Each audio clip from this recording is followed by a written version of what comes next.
길이 많이 얼어 있어서 성도님들이 좀 불편함이 있을 줄로 압니다. 그래도 오늘 주의전에 올라오셔서 예배하시고 또 온라인으로 함께 예배 참여하시는 우리 모든 성도님들에게 하나님의 놀라운 은혜와 보호하심이 있기를 소원합니다. 금년도 저희 교회 표가 이제 우리를 회복시켜 주소서입니다. 이제 우리를 회복시켜 주소서. 금년에는 이 표가요 담임 목사의 그냥 형식적인 주제가 되지 않기를 기대하고요. 또 우리 모든 성도님들의 간절한 소망이 될 수 있기를 소원해 봅니다. 그러기 위해서는요, 여러분 자꾸 입으로 좀 부르짖어야 돼요. 입으로 좀 뱉어내야 됩니다. 그래서 기도할 때마다 정말 전쟁에서 승리를 간절히 구했던 다윗처럼 또 포로 생활하면서 회복을 부르짖었던 이스라엘 백성들처럼 우리도 우리들의 영적인 상황과 또는 교회의 상황과 우리 사회적인 환경 상황 속에서 회복을 위해서 부르짖어야 될 줄로 압니다. 그리고 우리가 대화를 나눌 때에도 좀 그런 대화들을 좀 많이 했으면 좋겠습니다. 우리가 어떻게 회복되어져 갈 수 있는가, 또 우리는 어떻게 회복되어져 가고 있는가, 이런 이야기 주제들이 진교실에서 또 우리 성도들이 모일 때마다 함께 교제하면서 이루어지면 좋겠습니다. 지금 2년째 계속되고 있는 팬데믹으로 인해서 여러 사회가 이렇게 어려움을 겪고 있는데요. 교회들도 마찬가지인 것 같습니다. 그래서 현재 미주 지역의 한인 교회들을 이렇게 조사한 결과들이 이제 신문에 난 것을 봤는데 한인 교회 숫자가 급격히 감소하고 있다는 겁니다. 2년 사이에 미 전역에 사라진 교회가 658개 교회가 문을 닫았다고 합니다.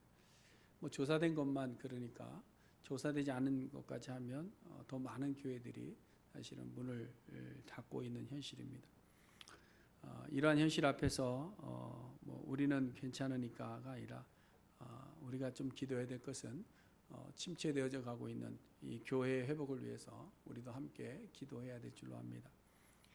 근데 여러분, 이 교회의 숫자가 점점 줄어드는 원인이 굳이 이 팬데믹 때문에 다 이루어진 거냐라고 생각한다면 사실 꼭 그런 것만은 아니다라는 생각을 해봅니다.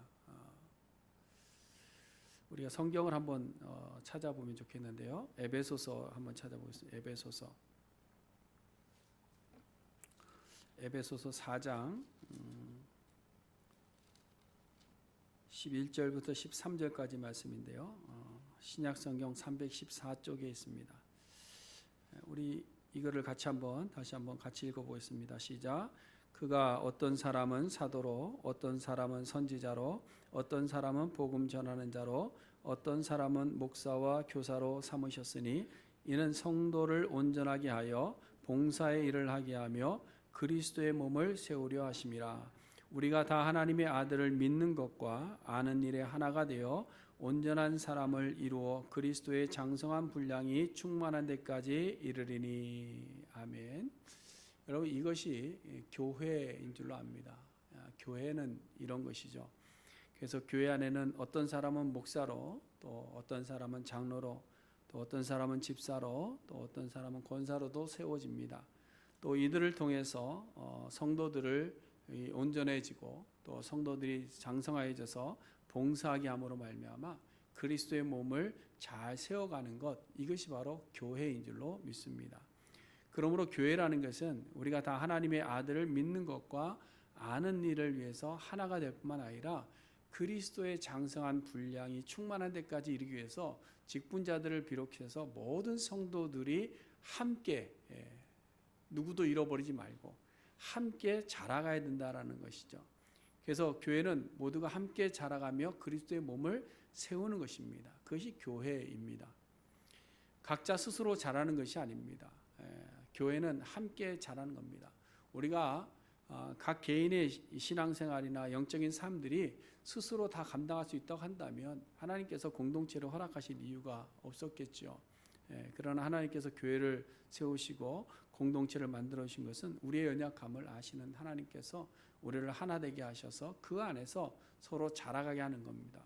그런데 그 자라감이 안 되기 때문에 이 교회가 함께하는 공동체가 되지 못하고 자꾸 분열하고 교회는 점점 어려워지고 하는 것 같습니다. 이 성경의 역사를 우리가 잘 보면요, 성경은 늘 그렇습니다. 성경은 개인주의가 아닙니다. 성경은 개인주의가 아니고 성경은 항상 공동체를 이룰 수 있도록 만들어 주신 겁니다.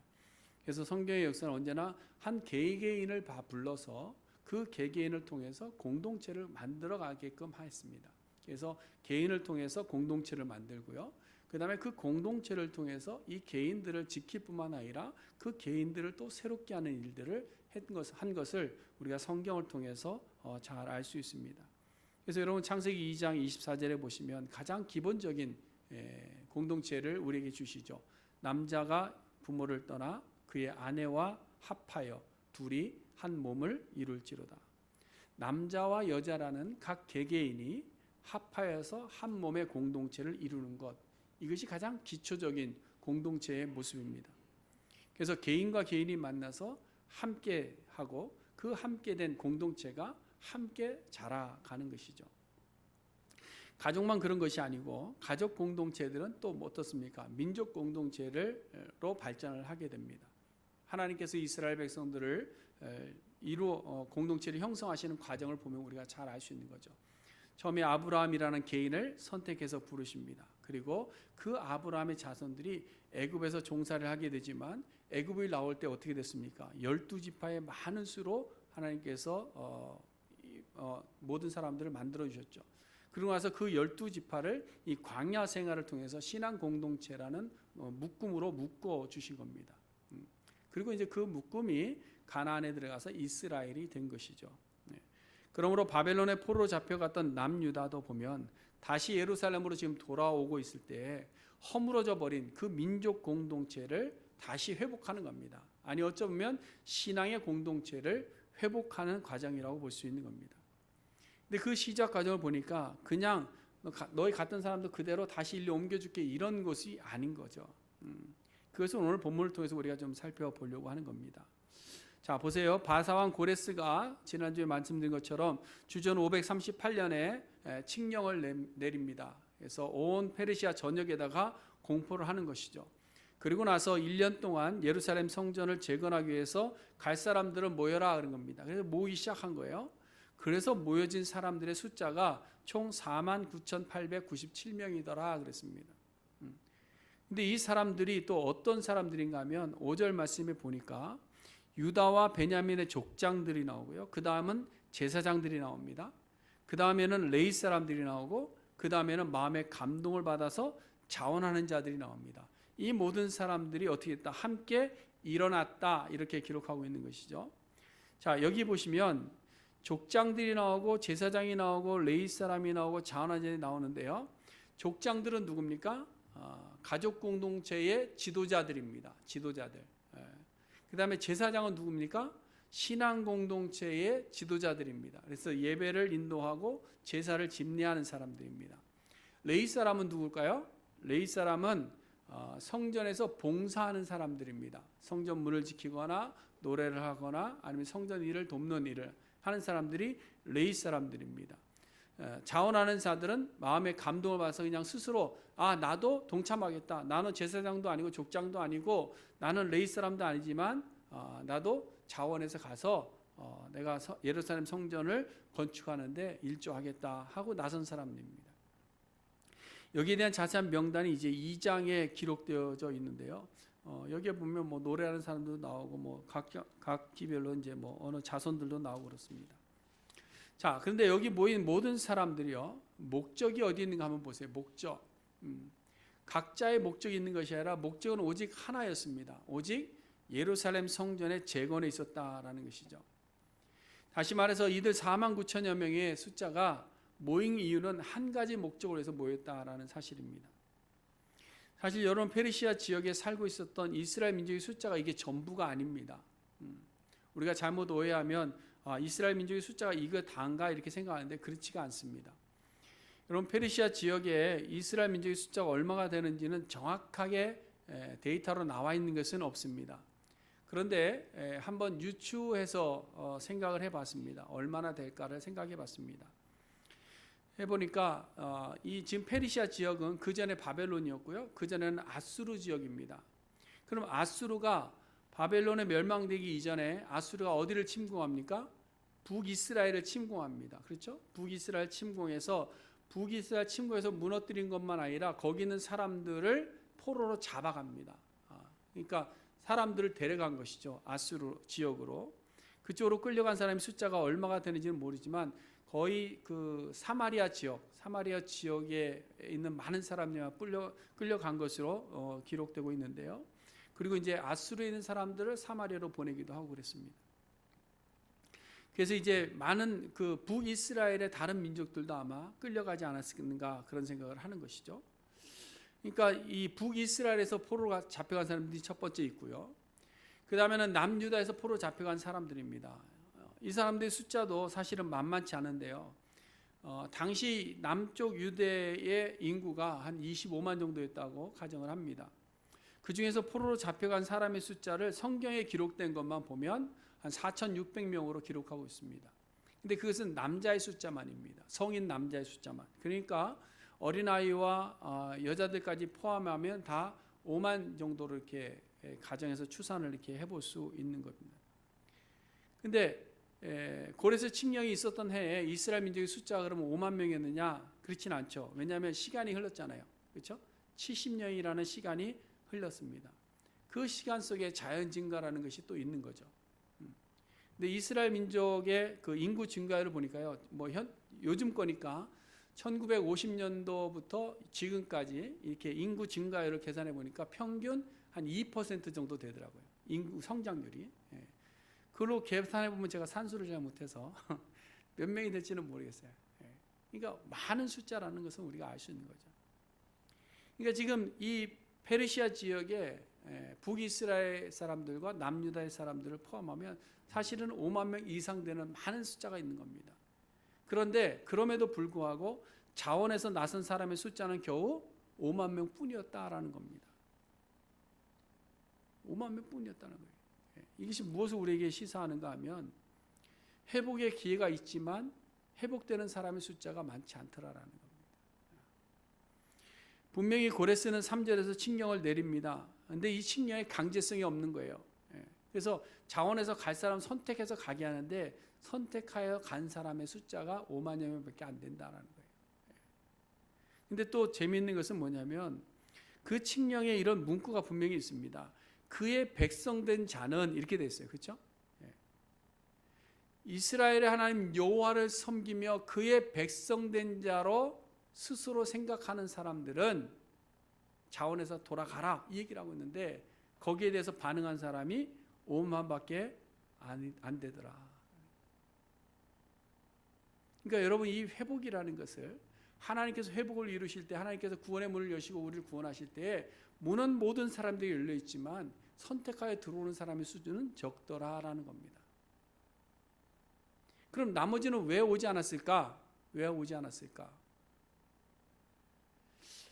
여기에 대해서 요세푸스가 기록에 남긴 것이 있습니다. 이 유대 역사가인데요. 이 요세푸스가 기록에 의하면 아수르 시대, 바벨론 시대를 지나면서 이미 현지의 자리를 잡고 많은 부를 축적한 사람들이 그 부를 포기하지 못하였기 때문에 고향으로 돌아가 예루살렘 성전을 재건할 수 있는 길이 열렸음에도 불구하고 함께 돌아오지 않았다. 이렇게 기록하고 있습니다. 그러니까 회복의 길, 고향으로 돌아갈 수 있는 길이 있음에도 불구하고 나는 그래도 여기가 좋아 하고서 자리에 남았었던 사람이 많다라는 겁니다. 그럴 수밖에 없죠. 계산기를 두들겨 보지 않았겠습니까? 그렇잖아요. 지금 자리 잡고 있는 것에 대해 만족하고 이제 좀 살만해졌는데 다시 예루살렘으로 돌아가면 어떻습니까? 그 무너진 성전 다시 재건해야 되고 피폐되어진 그 황폐화된 그 도시를 다시 이렇게 세워야 되는데 거기 돌아가려면 자기 있는 거 다 투자해야 될지도 모르는데 내가 거기서 잘 살지 못 살지도 모르겠는데 누가 거기를 선택해서 가겠냔 말이죠. 그러니까 선택하지 않더라라는 거. 이런 양상들이 그때만 있었던 것이 아닙니다. 그래서 예수님께서도 마태복음 22장에 보면 혼인잔치 비유의 말씀을 합니다. 예수님께 천국에 대해 말씀하시는데 종들을 보내서 손님을 초청하죠. 근데 초청을 받은 사람들이 어떻게 한다고 그랬어요? 나는 지금 밭에 가봐야 된다. 나 일해야 돼. 너 거기 갈 시간 없어. 나 지금 사업하러 가야 되는데 내 사업 때문에 너 거기 내가 갈 수 없어. 라고 이야기한다는 거죠. 결국 길에 나가서 만나는 사람들을 붙잡고 잔치에 초청하게 되는데 예수님께서 그 마지막에 하신 말씀이 뭐냐면 청함을 받은 자는 많되 택함을 받은 자는 적다. 이게 동일한 모습입니다. 이스라엘 백성들이 포로로 잡혀갔다가 돌아올 때 모습과 동일한 것 아닙니까? 바벨론에서 부경화를 누리며 안정된 삶을 포기하지 못하는 이스라엘 백성들이나 혼인잔치가 열렸고 초청장을 받았음에도 불구하고 자기 일을 포기하지 못하고 참석을 못한 자들이나 동일한 모습입니다. 근데 이 동일한 패턴의 모습이 오늘날 우리들에게도 똑같이 적용되고 있더라라는 겁니다. 예수님께서 이 땅에 오셨습니다. 십자가에 죽으셨습니다. 그리고 천국의 문을 열어주셨습니다. 그리고 모든 사람들에게 초청장을 보낸 것이죠. 그럼에도 불구하고 그 초청장을 받고 초청에 응한 사람의 숫자가 너무 적더라. 이 시카고에만 하더라도요 10분의 1도 안 됩니다. 10분의 1도 안 돼요. 뭐 우리 많은 분들이 그러잖아요. 전도하려도 전도할 사람이 없습니다. 그러잖아요. 그렇죠? 왜? 다 예수 믿으니까. 근데 보세요. 통계적으로 보면 10분의 1도 안 되는 거예요. 예수 믿는 사람이 10분의 1도. 지금 한인 교회들 숫자들 다 묶어도요. 시카고 인구의 10분의 1이 안 됩니다.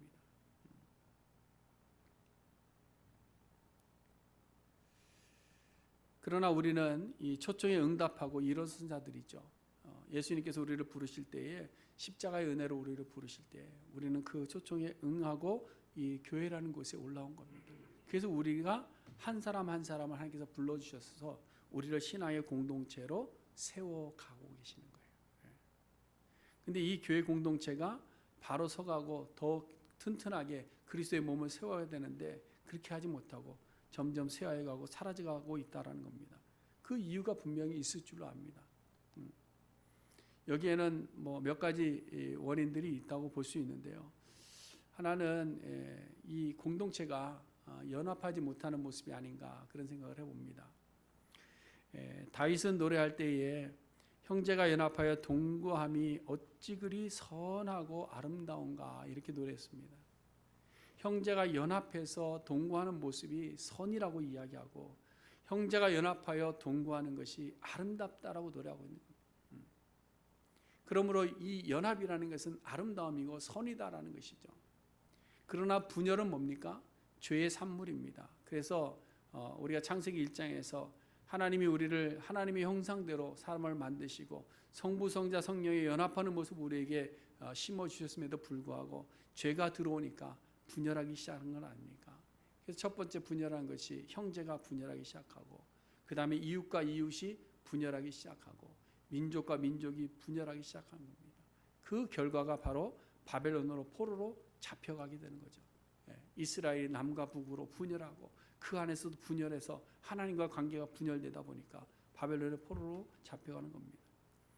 여러분 그래서 우리가 성경의 역사를 통해서 보면 알 수 있는 것이 뭐냐? 연합하는 때 우리는 승리할 수 있다는 것이고요. 분열하면 무너질 수밖에 없다는 겁니다. 우리 교회도 마찬가지입니다. 우리 교회가 교회로서의 모습으로 함께 성장해 갈 때에 첫 번째 필요한 것이 뭐냐? 모든 성도들의 마음이 연합할 수 있어야 돼요. 한 가지 목적을 가지고 연합할 수 있어야 됩니다. 여러분 분열의 모습은 흉한 모습입니다. 그러나 연합하는 모습은 아름답습니다. 저는 연합하는 모습도 봤고요. 분열하는 모습도 많이 봐왔습니다. 그런데 교회 안에서도 분열하는 모습을 볼 때마다 너무나도 흉했습니다. 너무나도 흉했습니다. 그러나 모든 사람이 연합해서 아름다운 선을 이루는 모습을 볼 때는 정말 아름답고 정말 이것이 천국이구나라는 것을 느끼게 되는 것입니다. 지금 고레스의 칙령을 듣고 모인 5만여 명의 백성들은 한 가지 목적 위에서 연합한 사람들입니다. 연합한 사람들. 각각의 생각을 가지고 모인 것이 아니고 각각의 형편과 상황을 가지고 모인 것이 아니라 오직 하나의 목적을 가지고 예루살렘 성전을 회복한다. 예루살렘 성전을 재건한다라는 그 한 가지 목적을 가지고 연합한 하나의 신앙 공동체였다라는 사실입니다. 그런데 보세요.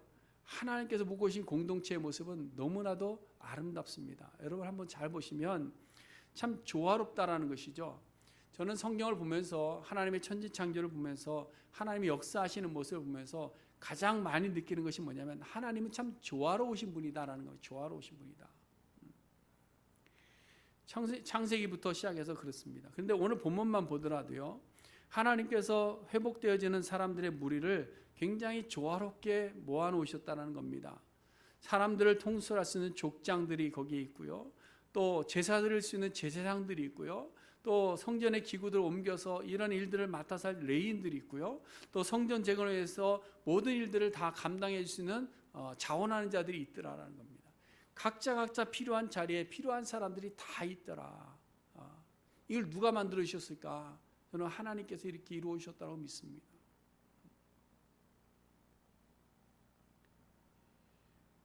그뿐만 아니라 고레스의 칙령과 함께 예루살렘에 가지는 않지만 또 현지에서는 어때요? 예루살렘 재건을 위해서 가는 자들을 위해서 물질로 돕는 자들이 생겨나지 않습니까? 이게 누구의 역사일까요? 하나님의 역사 아니겠습니까? 애굽에서도 마찬가지 아닙니까? 애굽에서 이스라엘 백성들이 나올 때 거기 애굽 사람들이 어떻게 했어요? 그들에게 물질을 가져다 줬잖아요. 그렇죠? 지금 포로 생활에서 돌아오는 5만 명의 공동체는 오직 한 가지 목적을 가지고 연합했는데 그 연합한 모습 속에 하나님께서 아름다운 조화를 이루어 주시더라라는 겁니다. 우리가 정말 간절한 마음으로 회복을 구할 때 하나님께서도 마찬가지입니다. 간절히 구하는 자원하는 자들을 하나로 묶어서 그 안에서 모든 것을 이루어갈 수 있는 힘을 우리에게 더하여 주실 줄로 믿습니다. 그러므로 우리가 금년 한 해 정말 회복이라는 목적으로 하나 될 수 있기를 바랍니다. 개인적인 생각이나 개인적인 목표도 있겠지만 우리 교회를 생각하고 교회가 더욱 성장하고 그리스도의 몸을 세워지기 위해서 우리가 어떻게 회복되어야 될까 하는 것을 한 마음을 가지고 함께 동참하는 우리 모두가 될 수 있기를 간절히 바랍니다. 그래서 연합하여 함께 한다는 말은 뭐냐면 적극적으로 동참하는 겁니다. 그래, 나 여기 참석해 줄게, 이게 아니라 적극적으로 동참하는 겁니다. 여러분 오늘 본문 5절에 보시면요, 마지막에 일어났다라는 표현을 씁니다. 건축하고자 하는 자가 다 일어나니 이렇게 돼 있잖아요. 그렇죠?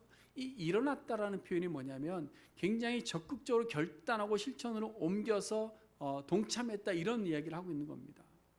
그러므로 우리 성도님들도 마찬가지입니다. 회복을 위해서 그냥 귀로 듣고 그러면 좋겠다가 아니라 적극적으로 동참할 수 있는 우리의 삶이, 또 우리의 노력들이 필요하다라는 겁니다. 근데 문제가 하나 있죠. 생각은 원이로되 또 뭐가 약할까요? 육신이 또 약하죠. 차지 넘어집니다.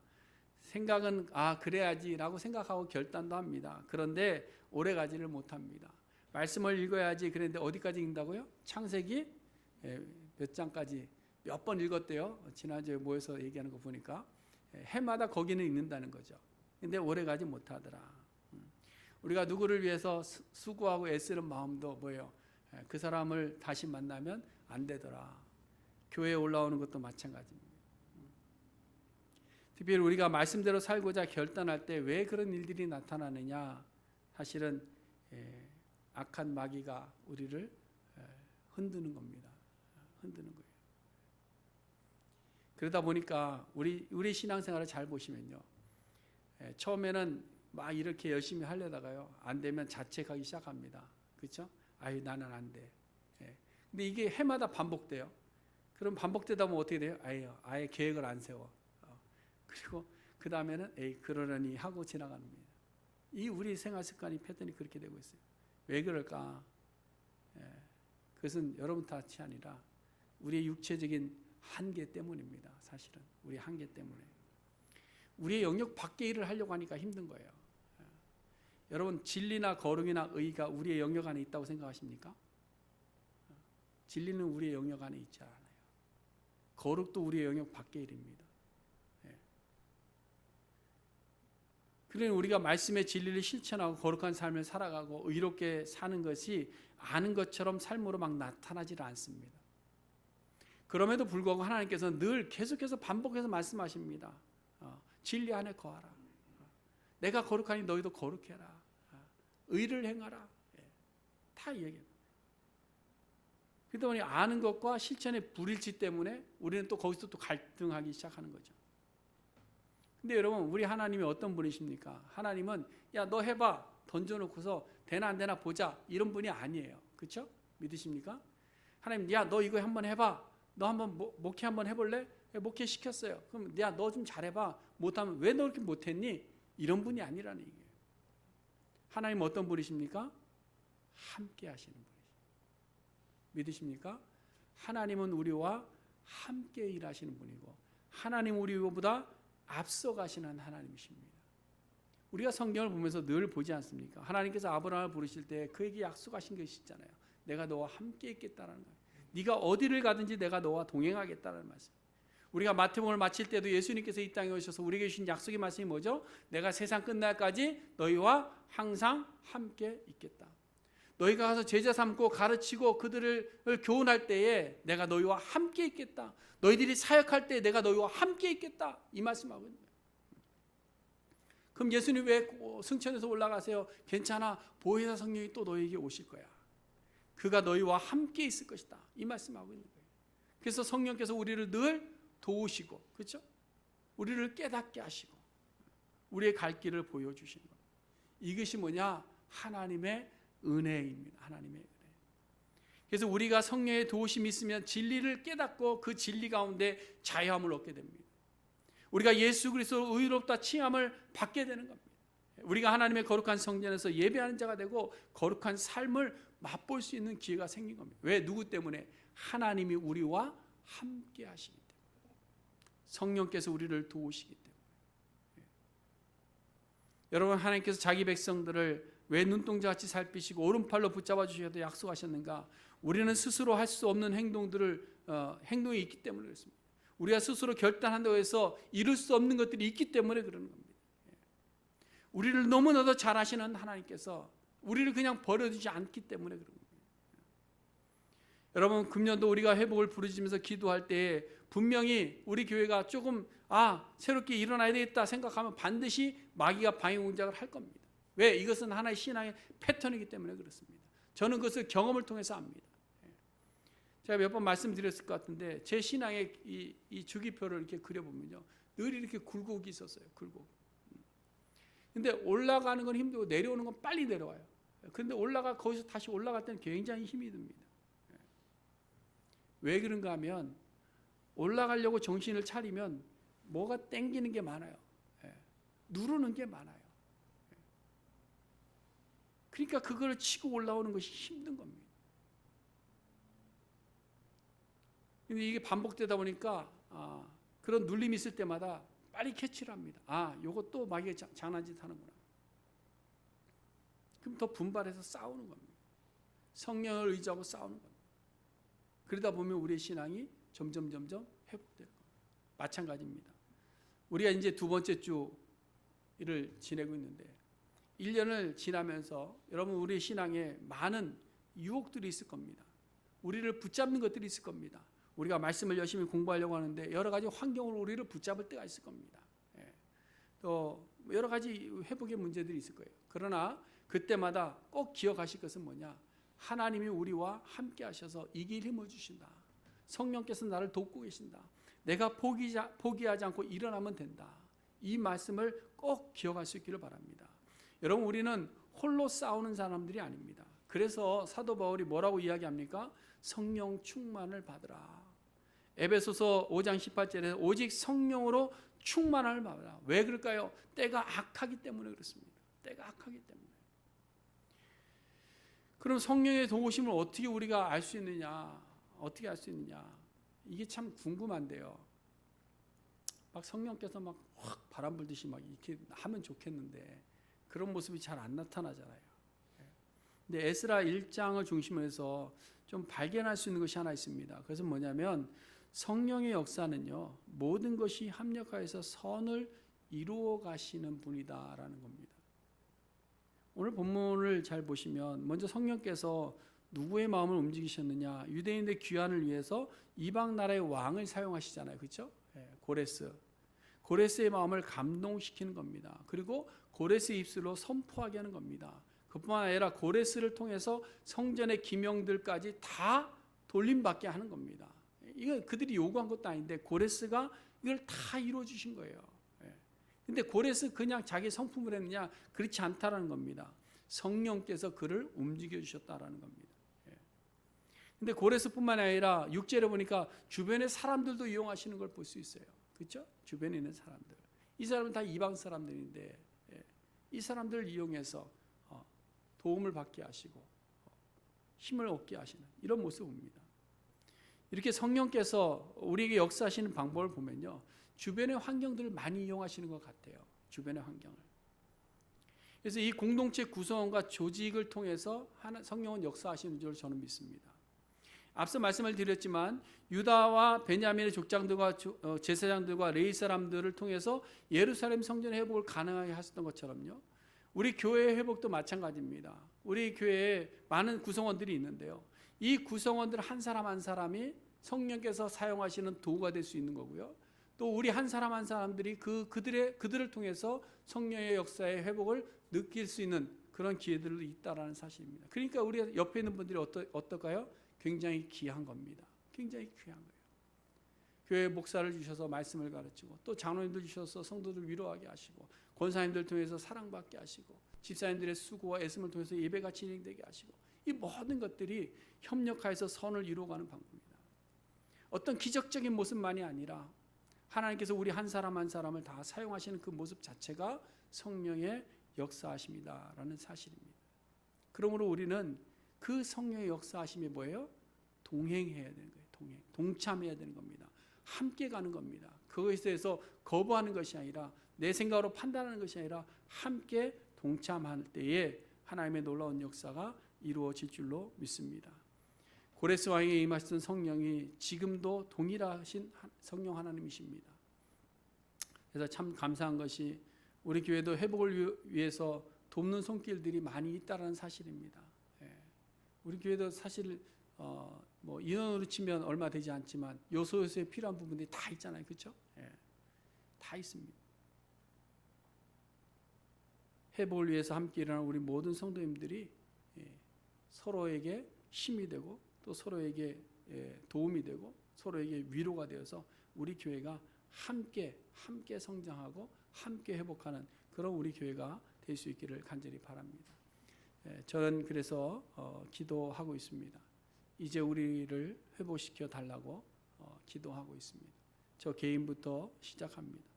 저의 개인적인 회복도 위해서 기도하고 있고요, 우리 가족의 회복을 위해서도 기도하고 있고요, 우리 교회의 회복을 위해서 기도하고 있습니다. 여러분들도 함께 이 기도에 동참할 수 있기를 바랍니다.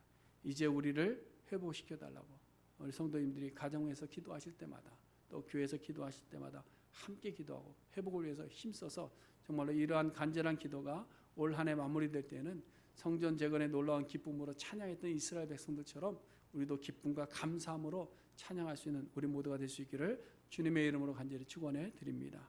기도하겠습니다.